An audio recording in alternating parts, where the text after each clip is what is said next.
मन को ही सुधारना है, मन ही हमको भटकाता है और मन ही हमको परमात्मा की ओर लेके भी जाता है। मनुष्य चलता ही मन से है, इसलिए सारा खेल मन पे है। तो मन किसका है? जगत का है तो जगत वालों के इशारे पे नाचेगा, अगर मन भगवान का बन गया है तो भगवान के इशारे पे नाचेगा।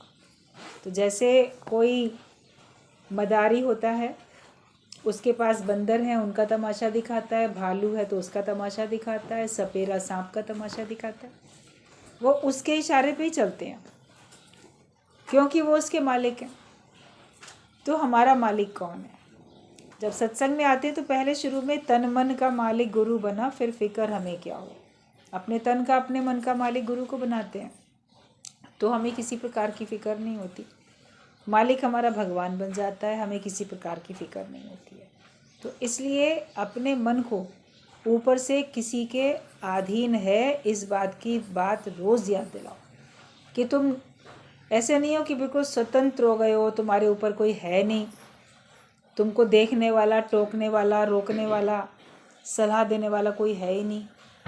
हर एक कोई थोड़ा थोड़ा भी सत्संग सुनता है या सुनाता है तो वो फिर इस गुरूर में आ जाता है, जो गुरुजी बोल रहे थे अभी कि तुम लोग चेले नहीं बनाओ। तो वो सोचते हैं बस जो मेरे से सुन रहे हैं मैं इनका राजा बन गया और ये चेले हैं और मैं इनको अपने हिसाब से चलाऊं। लेकिन उनमें अपना आप देख के चलाओ कि उस रूप में मैं ही हूँ और मैं अपने को ही सुधार रहा हूँ।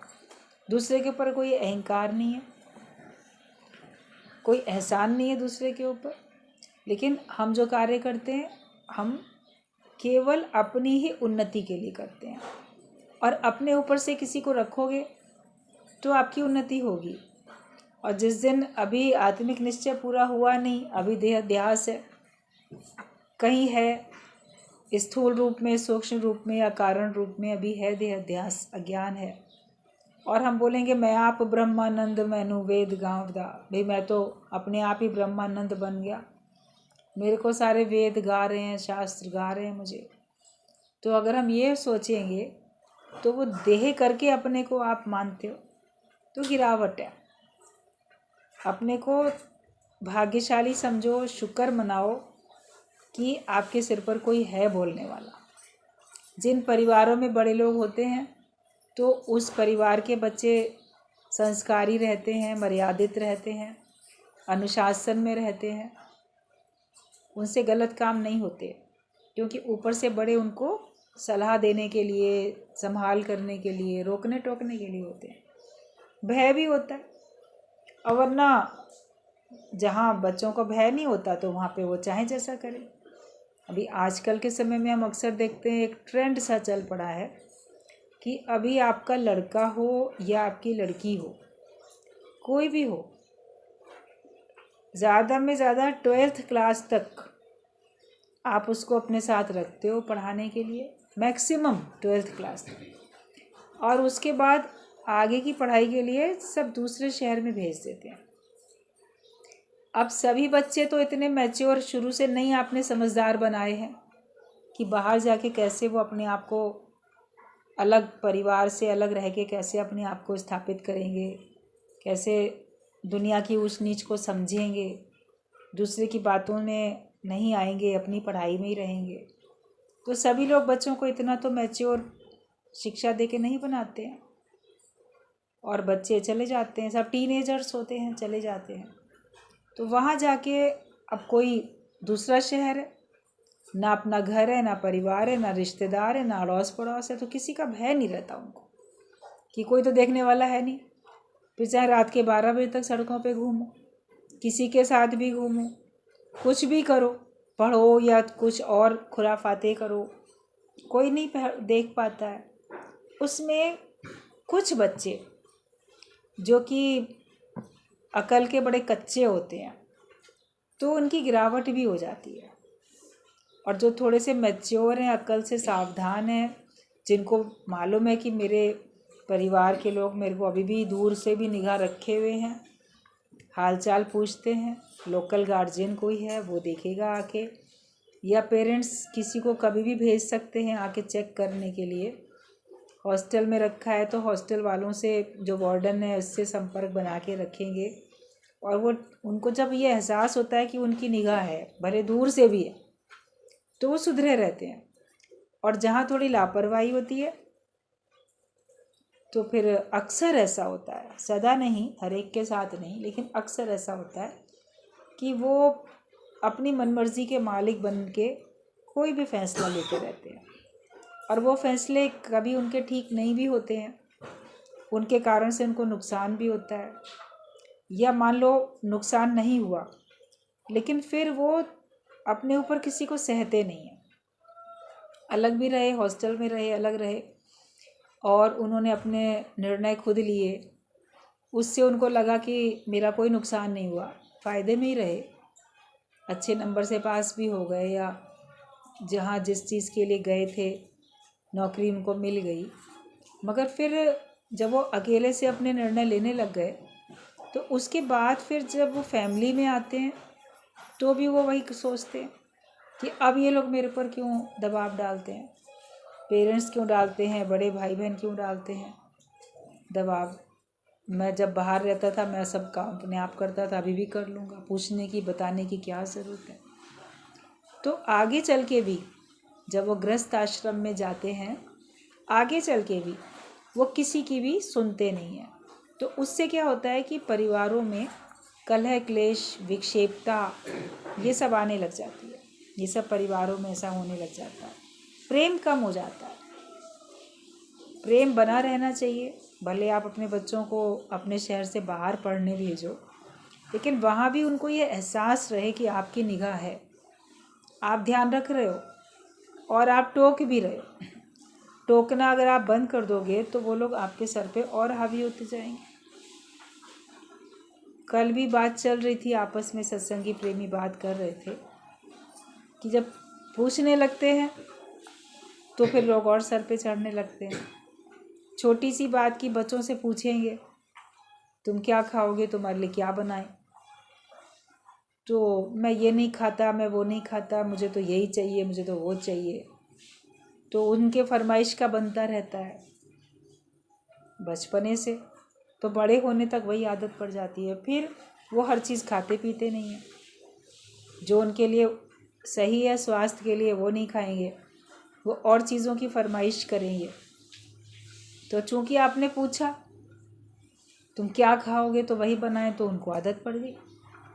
फिर आप अपने हिसाब से जब बनाओगे तो वो उसको नहीं खाएंगे, उसमें उनको लगेगा कि ये हम क्यों खाएं। तो जो बनता है घर में वो सब उन्हें खाना आना चाहिए ना। माता पिता को तो पता होता है बचपने में बच्चे के लिए क्या उचित है। छोटे बच्चे को केवल दूध पिलाया जाता है, फिर उसको बेबी फूड जो भी होता है वो उनको दिया जाता है, क्या क्या नाम से सब आते हैं बाज़ार में भी सारे, और घर में भी आप उसी हिसाब से छोटे बच्चों को तैयार करके देते हो जो उनके लिए पौष्टिक भी है और उनको वो हजम भी हो जाएगा। पहले ही दिन से नहीं कि अब इसका अन्नप्राशन हो गया तो मैं उसको पूरा, जैसे बड़े किसी जवान को मैं बड़ी चीज़ें देता हूँ भारी, वो इसको देना शुरू करूँगा। ऐसा थोड़ी, आपको खुद भी अकल होती है बच्चों को कैसे क्या देना है, लेकिन धीरे धीरे उनको सब चीज़ों की आदत तो डलवाई जाती है ना। ये तो नहीं कि नहीं आदत डलाई जाएगी, और वरना क्या होता है वो अपने मन मर्जी के बन जाते हैं, ये सुनते ही नहीं है। फिर हर बात में आपको अपने इशारे पे चलाएंगे और आप मोह के कारण से अपने इशारे पे चलोगे। पहले भी जब एक बार बात चल रही थी, दृष्टांत आप लोग को सबको बताया गया था कलयुग के क्या लक्षण होंगे, तो उसमें एक पॉइंट ये था ना कि देखा तो गाय जो है वो अपने बछड़े को इतना चाट रही है, इतना चाट रही है कि उसकी खाल उधड़ गई, खून बहने लगा, तो भी वो चाटे जा रही है। बोले ये बड़ा आश्चर्य है। तो आश्चर्य देखे थे कि कलयुग में ऐसे आश्चर्य मिलेंगे देखने के लिए। मतलब कि इतना अधिक मोह करेंगे, इतना अधिक मोह में चाटेंगे कि बच्चे का नुकसान हो जाए, लेकिन तो भी वो अपने उस मोह ममता से बाज नहीं आएंगे। जो सत्संग में आने वाले लोग हैं वो, या जो बड़े लोग हैं वो अपना बड़प्पन दिखाने की वजह से बात को नज़रअंदाज करते हैं, अवॉइड करते हैं, वही नम्रता करते हैं, वही झुकते हैं। और बाकी जो हैं उम्र में छोटे भी हैं, ज्ञानी भी नहीं हैं, अज्ञानी हैं, वो फिर और निरंकुश होते जाते हैं। तो बैलेंस बनाना आना चाहिए सत्संग में कि हम कैसे अपने जहाँ रहते हैं वहाँ पे आप कैसे रहो और कैसे वहाँ की व्यवस्था को अच्छा बना के चलो। व्यवस्थित होना चाहिए, आपकी व्यवस्था अच्छी होनी चाहिए। ऐसे ही मन है। मन जब अपने आप से निरंकुश होकर कार्य करने लग जाता है तो फिर किसी की नहीं सुनता है। देश के कानून की परवाह नहीं करेगा, अपने परिवार के नियम कानून की परवाह नहीं करेगा और किसी की भी परवाह नहीं करेगा। उसको कोई किसी से मतलब नहीं, वो अपने हिसाब से चलेगा। तो अगर वो ऐसे अपने हिसाब से चलने लग जाता है तो फिर वो कभी सबको प्रेम नहीं कर पाएगा और सबका प्रेम उसको मिल नहीं पाएगा। सबका प्रेम उसको नहीं मिलेगा क्योंकि वो अहंकारी होता चला जाएगा। और अहंकारी व्यक्ति को तो भगवान भी नहीं मिलेंगे। जिसके अंदर अहंकार है उसको भगवान थोड़ी मिलेगा। आप अपने आप को देखो कि प्रेमी बन के रहते हो कि अहंकारी बन के रहते हो। मैं सब कुछ हूँ, मैं बहुत कुछ हूँ, मैं किसी के आगे क्यों झुकूँ, मेरी किसी से कोई गरज थोड़ी है, मैं कोई कम थोड़ी हूँ, मैं तो है तुम्हारी, इन सब बातों में मैं तो है, मैं ही गिरावट का कारण बनेगी। गुरु का काम होता है पिटफॉल्स दिखाना, गिरावट के खड्डे दिखाना, वो गुरु का काम होता है।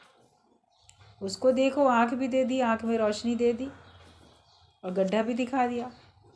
अब गिरो या बचो वो तुम्हारे अपने ऊपर है, क्योंकि मनुष्य कर्म करने के लिए स्वतंत्र है। जैसा कर्म करता है वैसे ही उसका भाग्य बनता है। लोग भाग्य और कर्म में भेद कर लेते हैं। हकीकत में क्या होता है, आज का कर्म तुम्हारा भाग्य बन गया। आज जो भाग्य से सामने आता है वो तुम्हारे कर्मों का फल है जो तुम्हारे सामने आता है। भाग्य से तुम्हें चीज़ मिल जाती है, बाकी आज कर्म करके, अच्छा कर्म करके आप उसको घटाते बढ़ाते रहते हो। भाग्य से तो मिली।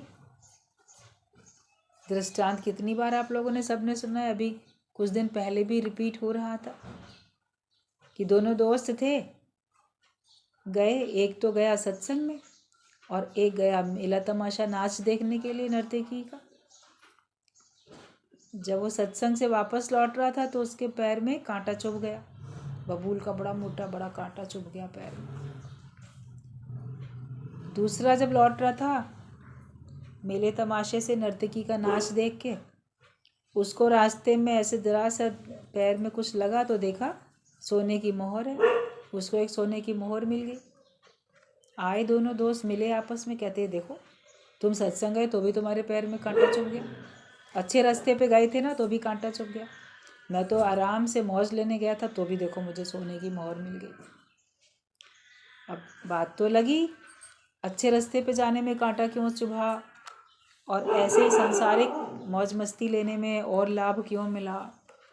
लेकिन जो ब्रह्मज्ञानी संत था उससे पूछा तो उसने बताया कि देखो तुम्हारे भाग्य में जैसे शूली लिखी थी, इतना कष्ट लिखा था कि तुम्हें फांसी हो जाएगी, सूली पे लटका दिया जाएगा। मगर चूंकि तुम सत्संग जाते थे और सत्संग में गए थे तो शूली से कांटा हो गया, केवल कांटा ही चुभा और तुमने अच्छी तरफ अपना प्रयास किया तो तुम्हारे सूली जैसे दुख भी बहुत कम हो गए, कांटे की तरह से चुभ के रह गए भी। वो तो चलो ठीक है, कांटा चुभ गया, गड़ गया, उसको निकलवा लेंगे, ऑपरेट करा लेंगे, थोड़ा मरहम पट्टी करेंगे, टाँका मान लो लगेगा, थोड़े दिन में ठीक भी हो जाएगा। लेकिन अगर फांसी पे चढ़ जाते तब तो प्राण ही चले जाते। उधर वो जो दुनिया में जाता था, सत्संग में नहीं जाता था, संसारिक मौज मस्ती लेने जाता था, वो जो गया, बोले उसके भाग्य में तो पूरा सोने के मोहरों का घड़ा था, लेकिन वो गलत रास्ते पे जाता था, इस वजह से उसको एक मोहर ही मिली। तो भाग्य में तो होता है, मगर उसको कम और ज़्यादा हम अपने जो क्रियमान कर्म है, सत्कर्म और बदकर्म, उनके हिसाब से हम उनको घटाते बढ़ाते भी तो रहते। आप किसी के साथ प्रेम से अच्छा व्यवहार करो तो उसके दिल को जीत लेते हो। वो आपको कम भी देना चाहता होगा तो अधिक दे देगा। और अगर आप गलत व्यवहार करते हो तो वो आपको बहुत अधिक देना चाहता था तो भी कम देगा। कभी सगे माता पिता अपने सगी संतान को अपने जायदाद से बेदखल कर देते हैं, और जो उनका आज्ञाकारी बच्चा होता है, या कभी किसी आउटसाइडर को भी अपनी प्रॉपर्टी देना मंजूर करेंगे, मगर वो जो बहुत सताता है उनका अपना स्वयं की संतान, उसको नहीं भी देते। बोलते मेरी अपनी कमाई हुई है, मैं नहीं दूंगा। तो वैसे तो उसी के भाग्य में थी, भाग्य से ही तो जन्म मिलता है। किस परिवार में आपका जन्म होगा, किन लोगों के बीच में आप जाओगे, कौन आपके माता पिता होंगे, कौन आपके भाई बहन संबंधी होंगे, ये सब भाग्य के से ही मिलता है। बहुत भाग्य से ही आपको सब कुछ मिला है। अच्छा जो कुछ मिला है आपको भाग्य से मिला है, बुरा भी जो कुछ मिला है वो भी आपको भाग्य से मिला है। कोई कहीं गरीबी परिवार में जन्म लेता है, कोई अमीरी में लेता है, लेकिन वहाँ रह के भाग्य से जो मिल गया उसका सदुपयोग होता है कि दुरुपयोग होता है, ये तो आपको देखना पड़ेगा, ये आपके ऊपर। अगर सदुपयोग करोगे तो आपका सुंदर भाग्य और सुंदर बनता जाएगा, दुरुपयोग करोगे तो वो आगे धीरे धीरे खराब होता चला जाएगा। कर्म और भाग्य सब साथ साथ चलते हैं, एक ही सिक्के के दो पहलू हैं, वो चलते हैं। जो अपने कर्तापने से हम कार्य कर रहे हैं वो सब कर्म है, वो मेरे खाते में आएंगे। और जो मैंने कर्तापने से कार्य नहीं किया लेकिन तो भी मुझे अपने आप से मिले हैं, वो भाग्य से मिल गए हैं। मेहनत करते हो, भाग्य में होता है तो मिलता है, नहीं होता है तो नहीं मिलता है। लेकिन मेहनत करने से, आपके संतों के संग रहने से मस्तक की रेखा भी पलट जाती है, मिट जाती है। आपको कम के बदले अधिक मिल जाता है, आपका भाग्य सौभाग्य में बदल जाता है। गलत तरफ जाओ तो भाग्य दुर्भाग्य में बदलता है, वो तो सभी को पता है। उस बात पे समझ के रखो। तो अपने मन को सुधारते जाओ, अपने आप के सुधारक बनो, दूसरे के सुधारक नहीं, लेकिन आप अपने आप के सुधारक बनो। जैसे अपने को आप सुधारते चले जाओ। तो हिसाब ये लगाओ कि मन तुम्हारा कैसा है। जीव भी मन के हाथों नाचता है। तुम मन के कहने से चलते हो या अब मन तुम्हारे कहने पे चलता है, ये देखो। तुम अपने मन के अनुसार चलते रहते हो, जो मेरा मन पड़ेगा मैं करूँगा, मैं कोई कम हूँ क्या? या तुम्हारे हिसाब से मन चलता है, मन की चलती है कि तुम्हारी चलती है? मन और तुम अलग अलग तो होके देखो पहले, वरना तुम और मन एक ही हो। अपने को मन का रूप मान लेते हो, मगर ये सब जो जैसे 5 तत्वों की देह मेरे से अलग है, वैसे ये मन भी मेरे से अलग है। मेरा मन ये कह रहा है, मेरा मन ये चाह रहा है, तो मन को देखने वाले तुम एक अलग हो ना, दृष्टा साक्षी तुम अलग हो मन को देखने वाले। ना मैं मन ही रहा, ना मैं तन ही रहा। सतगुरु मिलने से झगड़ा खत्म हो गया। गुरु मिले तो आपके अंदर का मन और तन दोनों का विभाग हो जाए। अपने शरीर से भी अपने को अलग जानो, अपने मन से भी अपने को अलग जानो। फिर देखो कि तुम जीव भी हो तो मन के हाथों नाचते हो, कि मन, अब तुम्हारे इतने ज्ञान पक्का हो गया कि मन तुम्हारे हिसाब से चलता है, कि तुम मन के कहने से चलते हो या अब मन तुम्हारे कहने पे चलता है। भगवान तुम्हारी भलाई जानता है। कॉपी में क्या लिख रहे हो भाई, भगवान तो सब जानता है। तुम क्या कॉपी में लिखते हो? तो लिखने के लिए तुम स्वतंत्र हो, पर चेक करके पास या फेल बताना टीचर का काम है। आपने तो लिख दिया, परीक्षा हॉल में बैठे आपने लिख दिया, जो भी आपको लिखना था आपने लिख दिया।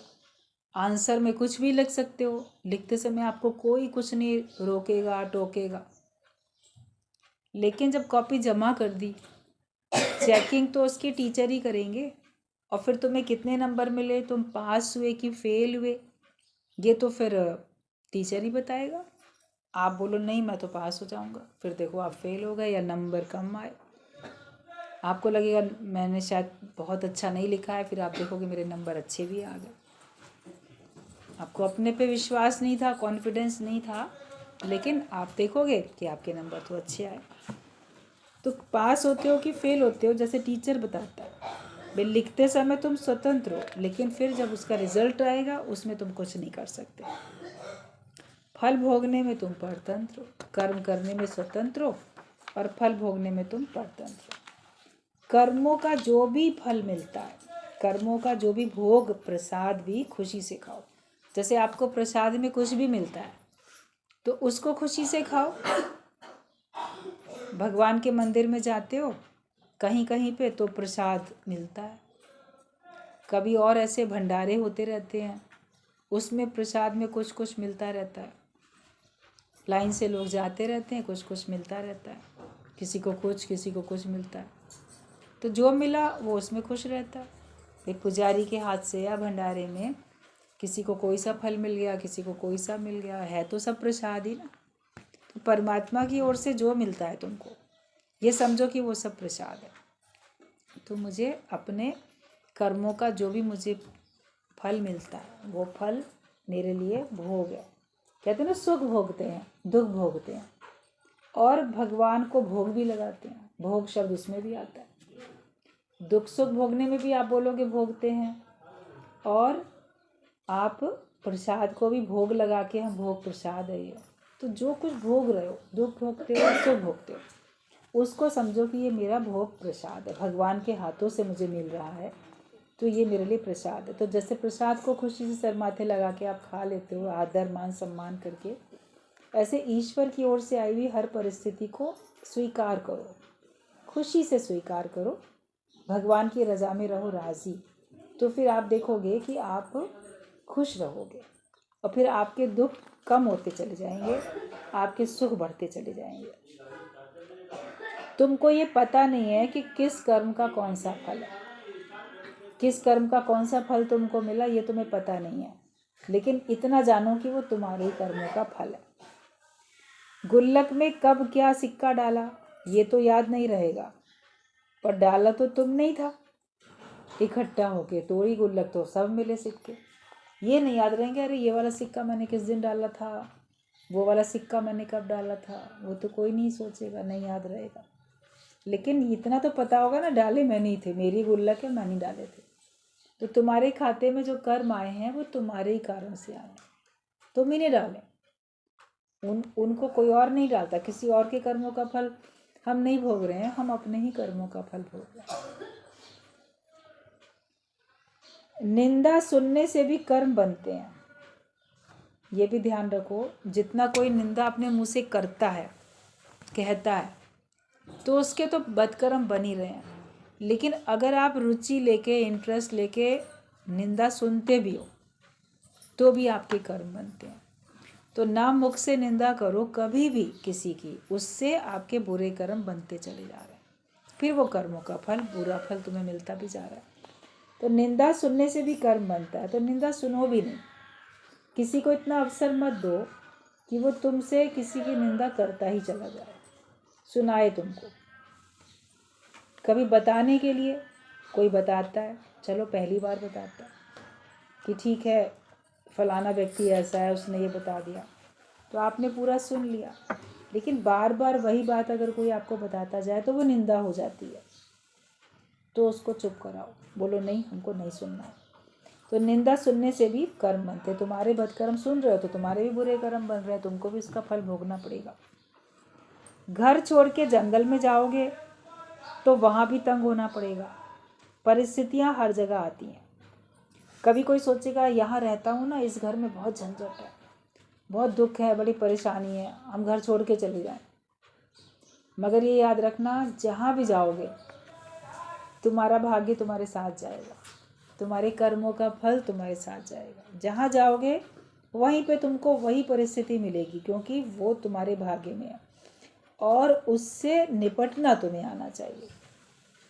कहीं भी जाओ, आपको अपने साथ अपना, मान लो कहीं मच्छर हैं, आपके घर में मच्छर हैं तो बाहर भी, तो अपनी मच्छरदानी तो साथ लेके जाओ, अपनी ओडोमॉस क्रीम तो साथ लेके जानी पड़ेगी ना, कि यहाँ बड़े मच्छर हैं वहाँ नहीं मिलेंगे, वहाँ भी मिलेंगे, यहाँ परेशानियाँ वहाँ नहीं मिलेंगी, वहाँ भी मिलेंगी। कहीं चले जाओ, आप किसी संत के गुरु के आश्रम में चले जाओ, अकेले किसी गुफा कंदरा में चले जाओ, किसी संबंधी के पास चले जाओ, किसी दूसरे शहर में जाके आप नई नौकरी पकड़ लो, कहीं भी चले जाओ, लेकिन जो समस्या है जो आपके सामने आनी है वो वहाँ भी आपका पीछा करते करते आएगी। कभी इस व्यक्ति के द्वारा आपको दिक्कत आ रही थी, वहाँ किसी और व्यक्ति के द्वारा दिक्कत आएगी। व्यक्ति बदल जाएगा मगर दिक्कत तो सेम रहेगी ना। पड़ोसी बदल जाएंगे लेकिन दिक्कत सेम रहेगी। एक ने बताया, उसने कहीं पे घर खरीदा तो पूरी बिल्डिंग में अड़ोस पड़ोस में जो लोग थे तो बोली कि नहीं, हम जो है यहाँ नहीं रहेंगे, अलग अलग जगह लिया। अलग जगह लिया तो जब घर लिया अलग जगह पे तो पहले नहीं थे, फिर एक तरफ का व्यक्ति भी मकान बेच के चला गया, दूसरी साइड का व्यक्ति भी मकान बेच के चला गया। दोनों तरफ वही लोग आ गए जिनसे वो बचना चाहती थी, वैसे ही लोग आ गए, उसी टाइप के लोग आ गए। तो बोली जिस तरह के लोगों से पीछा छुड़ाना चाहा, अब वैसे ही लोग हमारे फिर पड़ोस में आके बस गए। हमने कहा तुम भाग रही थी ना, तुमको ऐसे ही लोगों का भगवान चाहता है, फिर अब तुम अपने आप को मजबूत करके देखो। आप बोलोगे ये बड़े लड़ाके हैं, झगड़ालू हैं, या नॉनवेज खाते हैं, हम तो नहीं खाते हैं, या ऐसे हैं, या मैं हिंदू हूँ तो ये मुसलमान है, या मैं मुसलमान हूँ तो ये हिंदू हैं। अलग अलग कास्ट वाले या अलग अलग प्रकार के लोग होते हैं, या अलग अलग काम करने वाले लोग होते हैं। मगर आप जहाँ जाओगे, आपको अपने इस पड़ोसी से अगर प्रॉब्लम है तो जहाँ मकान लोगे वहाँ पर भी वैसा ही पड़ोस मिल जाएगा। जिनके बीच में रहोगे, किराएदार बन के रहो या आप मकान मालकिन मालिक हो तो आपने किराएदार रखा है किसी को, तो उनके साथ जो अगर प्रॉब्लम है तो वो हो जाएगी। ज्ञान होगा तो आपको उस प्रॉब्लम से निपटना आ जाएगा। तो हम अगर घर छोड़ दें, अब मुझे ये घर छोड़ना ही पड़ेगा, इस घर में मुझे बहुत दिक्कत है, ये कोई सोचता है, तो घर छोड़ के अगर जंगल में भी जाओगे तो तुम्हें याद रखो वहाँ भी तंग होना पड़ेगा। परिस्थितियाँ हर जगह आती हैं, जहाँ जाके बैठोगे वहाँ तुमको वैसी परिस्थिति मिलेगी। तो इससे अच्छा जहाँ हो वहीं पे उस परिस्थिति से उपराम हो जाओ, उसका मुकाबला करके आप परिस्थिति को जो है उसमें अपनी स्थिति तो बनाओ। परिस्थिति पर की स्थिति, बाहर की दूसरे की स्थिति होती है, मगर मेरी अपने अंदर की स्थिति क्या है? आप बाहर से क्यों चेंज करना चाहते हो? पहले अपने अंदर से अपने मन को तो चेंज करो, अपने ख्यालों को, अपने विचारों को चेंज करो। हम अपने ख्याल चेंज नहीं करते, अपने विचार चेंज नहीं करते। हम सोचते हैं कि दूसरा बदल जाए, तो दूसरा बदलेगा जब वो खुद चाहेगा, लेकिन मैं अपने को अभी का अभी बदल सकता हूँ अगर मैं चाहता हूँ तो। मैं नहीं चाहता हूँ तो मैं भी अपने को नहीं बदल पाऊंगा। निज सुख निर्मल सोई पाए, जो मन को मोड़े मोड़े। जो अपने मन को मोड़ेगा उसी को निज सुख मिलेगा, अपने स्वयं से अपने आत्मा का सुख उसको मिलेगा मन को मोड़ने से। और अगर आप मन को नहीं मोड़ते हो तो आपको कोई सुख नहीं मिलता। फिर तो परिस्थितियाँ हर जगह आएंगी, इस बात को मन में अच्छी तरह से बसा लो। परिस्थितियों को बदलने की कोशिश नहीं करो, अपने विचार बदलो, अपनी आत्मिक स्थिति बनाओ, फिर आप देखोगे वो परिस्थिति अब आपको तंग नहीं करती है।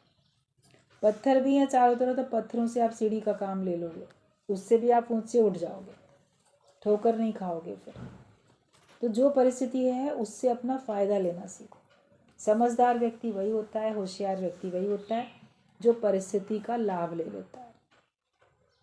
कहावत एक चलती है कि अगर कोई लकी मैन है, अच्छा भाग्यशाली व्यक्ति है, या उसको परिस्थिति से अपना लाभ लेना आता है, उसे कोई उठा के समुद्र में भी फेंक देगा ना तो वहाँ से भी वो मछली लेके चला आएगा। डूबेगा नहीं, लेकिन वो वहाँ से मछलियाँ ले आएगा कि वहाँ समुद्र में मछलियाँ थी, मैं पकड़ के उनको जाल में या पकड़ के ले आया। मतलब कि वहाँ से भी वो अपना फ़ायदा ले लेगा। तो भगवान ने तुमको किसी दुखों के समुद्र में भी फेंक दिया, तो वहाँ से भगवान के नाम को हाथ में लेके चले आओ ना, फ़ायदा लेके चले आओ, भगवान के नाम की संपत्ति लेके चले आओ, या जहाँ भगवान ने रखा है वहाँ पे जो दिक्कतें हैं उससे अपना फ़ायदा निकालना सीखो। संसार में भी लोग होते हैं चतुर चालाक होते हैं, वो कैसे ना कैसे करके फ़ायदा अपना ढूंढ लेते हैं। जगत में भी जो अति चालाक होते हैं वो हर एक से अपना फ़ायदा निकालना जानते हैं। तो भगवान के भक्त को तो भी तो थोड़ा चतुर होशियार बनना चाहिए कि वो अपना वास्तविक जो फ़ायदा है, वो लोग तो सांसारिक फ़ायदा लेते हैं, आप अपना वास्तविक फ़ायदा लेना तो सीख जाओ। मनुष्य जन्म का जो फ़ायदा ले लेगा वही तो सच्चा मानव कहलाएगा, उसी ने तो अपना मनुष्य जन्म सफल किया। मनुष्य वही है जो फ़ायदा उठा ले, मानव तन का फ़ायदा उठाए, सत्संग का, गुरु का, अपने समय का जो फ़ायदा उठा ले, वही भाग्यशाली व्यक्ति होता है। तो हम अपना फ़ायदा ले लें। परिस्थिति तो हर जगह पे, उसमें आप अपनी स्थिति ऊँची बनाओ। Don't do good but see good. अच्छा चाहे नहीं करो, लेकिन अच्छा करके देखो। हम कोई बहुत अच्छा काम करेंगे, अच्छा काम तो करोगे जब करोगे, मगर अभी जो कुछ है उसको अच्छा करके देखो। ये अच्छा नहीं है, मुझे इसको अच्छा करना है, मगर अभी भी वो अच्छा है, उसको मुझे और अच्छा करना है, ये बात अलग है। बुरा तो कुछ भी नहीं है, सब कुछ अच्छा ही अच्छा है। तो आप अच्छा करके देखो, मतलब कि भगवान ने जो कुछ किया उसको तो कम से कम अच्छा करके देखो, कि भगवान ने जो किया है उसको मैं अच्छा करके देखूं। आप तो भगवान के किए में भी नाराज़ होते हो। इंसान बुरा करेगा, वो देख लिया बुरा करता है, तो कहते भगवान भी बहुत बुरा करते हैं।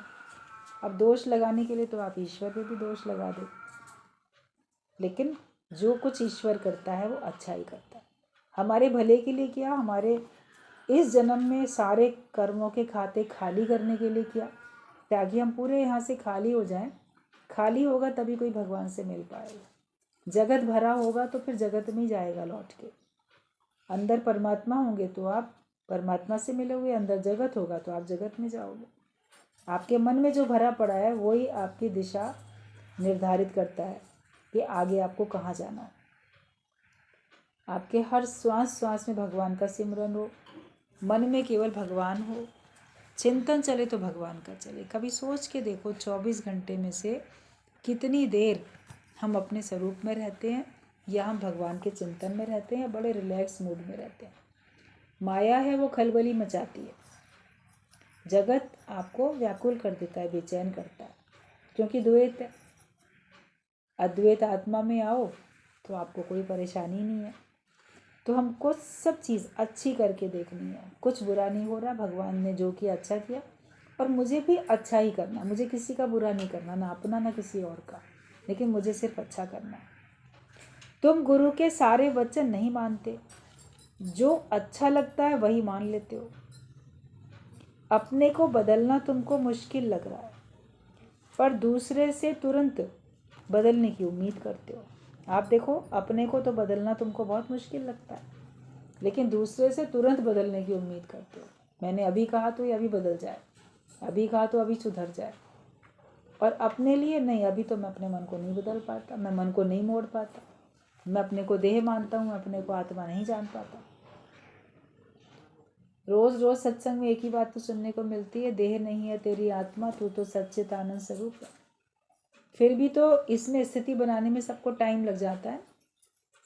देह को और आत्मा को अलग अलग नहीं समझ पाते हो, अपने आप को देह से जोड़ लेते हो, अपने को आत्मिक स्वरूप में नहीं ला पाते हो। मेहनत करनी पड़ती है। तो जैसे तुम अपने को बदलने में तुरंत नहीं बदल पा रहे हो, दूसरा भी नहीं बदल पा रहा। तुम जब चाहोगे तब अपने को बदलोगे, दूसरा भी जब चाहेगा तब अपने को बदलेगा।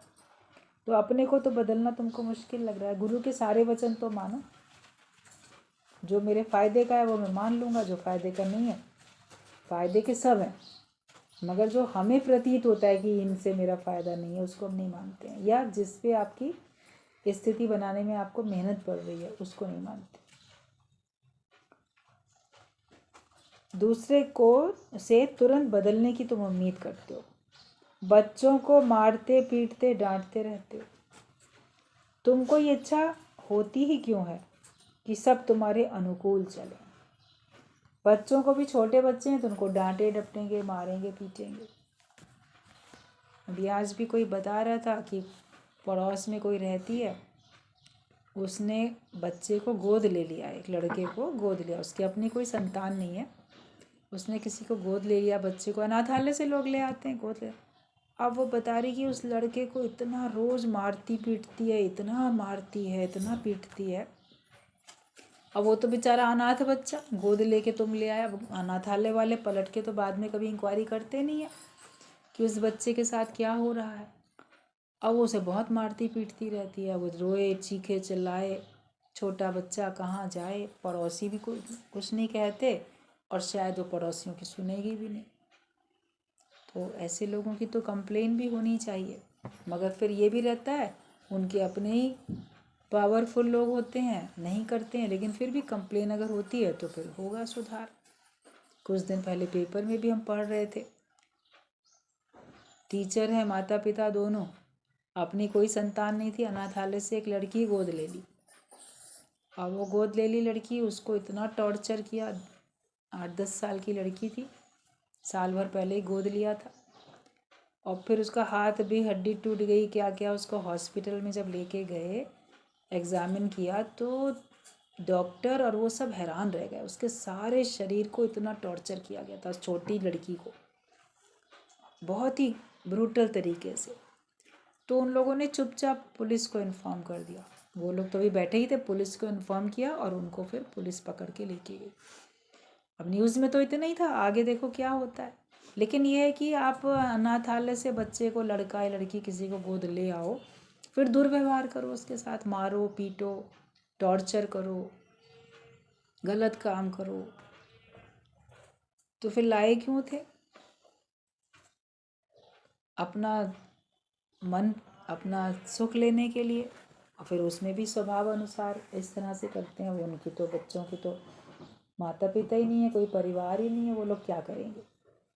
तो कई बार होता है कि फिर इस तरह से जब टीवी में आ जाता है, पेपर में आ जाता है, तो फिर गवर्नमेंट उनकी सुध लेती है, उनकी गार्जियन बनती है, डीएम वगैरह उसका गार्जियन बनता है, जो भी किया जाता है। लेकिन हर तरफ तो हो ही रहा है ना बहुत कुछ गलत। हम खुद नहीं करें गलत, और जहाँ इस प्रकार से कोई किसी को सता रहा है तो उसकी कोई कंप्लेन भी होनी चाहिए, अगर आपकी नॉलेज में आता है तो, तभी कोई सुधर भी पाएगा। तो अपने सगे बच्चों को भी मारते पीटते रहते हैं, गोद ले लेंगे उनको भी मारेंगे पीटेंगे, कदर ही नहीं करते हैं बच्चों की बिल्कुल। तो तुमको इच्छा ही क्यों होती है कि सब तुम्हारे अनुकूल चलें? कोई किसी को क्यों मार पीट रहा है कि वो मेरे हिसाब से नहीं चल रहा है?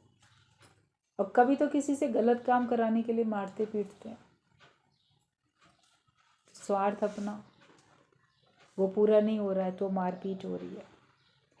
भगवान के भक्त को जाहि विधि राखे राम ताहि विधि रहिए, इस बात में रहना। जो भगवान का भक्त है वो ना किसी के साथ गलत करे, अपने साथ भी गलत नहीं होने दे, और भगवान ने उसको जैसे रखा है वो उसमें बड़े शांतिपूर्वक रहे। जहाँ बहुत अशांति होती हो वो स्थान छोड़ दो। आप ठीक है शांत वातावरण की तलाश में जाके कहीं भी रहो, अपने मन की शांति पहले, लेकिन फिर जहाँ रह जाओ, अपना डिसीज़न लेके जहाँ रह जाओ वहाँ तो शांतिपूर्वक रहो। आप घर छोड़ के मान लो अनाथ आश्रम में चले गए, महिला आश्रम में चले गए, वृद्ध आश्रम में चले गए, मान लो कहीं चले गए, या किसी सत्संगी के पास या किसी संबंधी के पास या कहीं अलग चले गए, तो फिर जहाँ चले गए अपना डिसीज़न लेके, तो वहाँ पर भी तो शांत रहो, वहाँ भी तो खुश, वरना कब तक भटकते रहोगे? आज यहाँ, आज वहाँ, कल वहाँ, ऐसे तो आपका सारा जीवन भटकने में ही चला जाएगा। अपनी स्थिति हमको बनानी है कि जाई विधि राखे राम ताई विधि रहिए। राम तो संबंधियों के रूप में आता है, और तुम रहो समबंधी, जो समान रूप से बंधे हुए हैं, तो संबंधियों के रूप में ही राम है, लेकिन तुमको उसमें सम रहना है, बंधन में नहीं आना है, लेकिन तुमको सम अवस्था में रहना है, सम भाव में रहना है। सबको ईश्वर का रूप जान के अपने अंदर के वाइब्रेशंस वैसे ही डालो, जैसे भाव डालोगे वैसे बाहर का वातावरण बनता जाता है। तो हमको सम रहना है। अपने मन की स्थिति को देखो, चित्त की कैसी अवस्था है, ये हमको देखना है कि हमारे चित्त की अवस्था है तो कैसी है।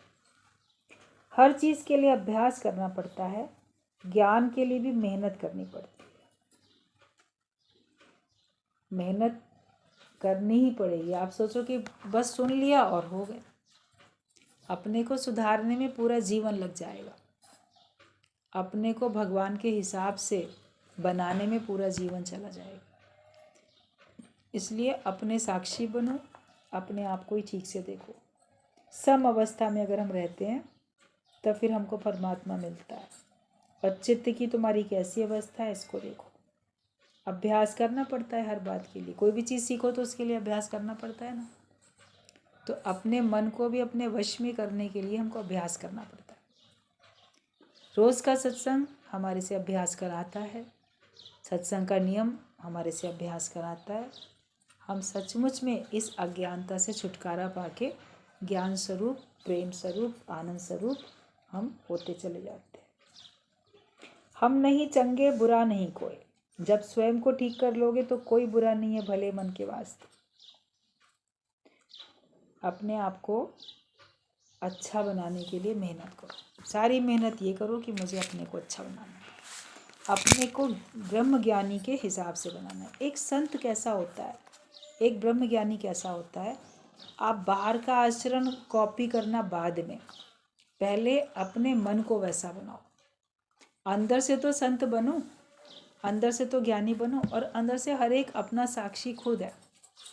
दूसरे का साक्षी तो बाद में बनेगा, उसको बाद में कोई चेक करेगा, लेकिन हर एक अपने अंदर मन को जानता है कि मैं पूर्ण ज्ञानी हूँ कि अधूरा हूँ या अज्ञानी हूँ, मैं क्या हूँ।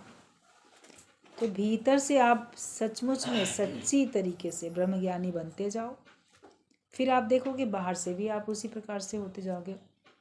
बाहर से सबके लीलाएं थोड़ी अलग अलग भी होती हैं, किसी का कैसा कार्य, किसी का कैसा कार्य होता है, लेकिन निश्चय सबका एक बराबर होता है। तो आत्मिक निश्चय में सब एक बराबर होके रह सकते हैं, लेकिन बाहर की कॉपी सबकी एक समान नहीं हो सकती।